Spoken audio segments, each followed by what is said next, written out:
Data came out lower than forecast. What do you make of the numbers? Well, it just shows us, and good morning, Kathy, a softening across that whole China basin. It's not surprising. And when you think about what's, as far as global demand, that seems to be softening. And of course, with Europe in the position that it's been in, and it's just protracted, slowness to a point of nearly negative growth across the whole, the whole zone. It's not surprising, and I think that there could be a further softening over the coming months and continue with this downbeat.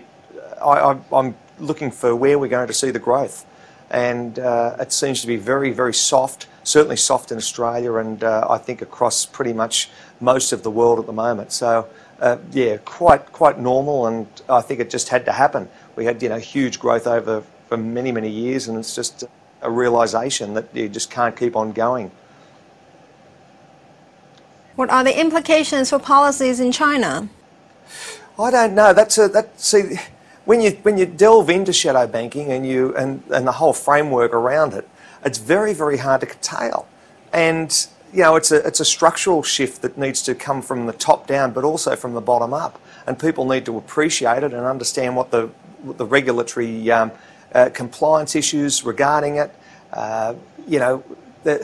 It seems to be a very much a state of play, how they do things. And until you change the way people do things, then you're always going to be, you've always got these issues at hand. And I think that it's paramount to try and drive change, but I don't think it's going to be that easy. A lot of people are still punting on property prices, and it just seems to be the state of play, Kathy.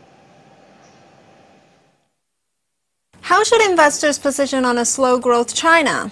Well, that's very difficult. I mean, you have a look at currencies associated with it and commodity-based currencies. You have a look at, demand on the demand side. I think you probably have to look at maybe energy resources, healthcare, those sides. Certainly, from an energy side, you've got that growing demand there, and automobiles and across aerospace and technologies.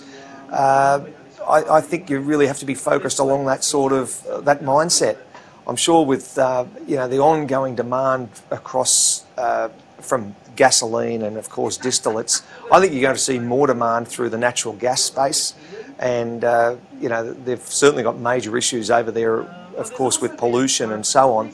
So maybe you've got to look at across those sort of technologies.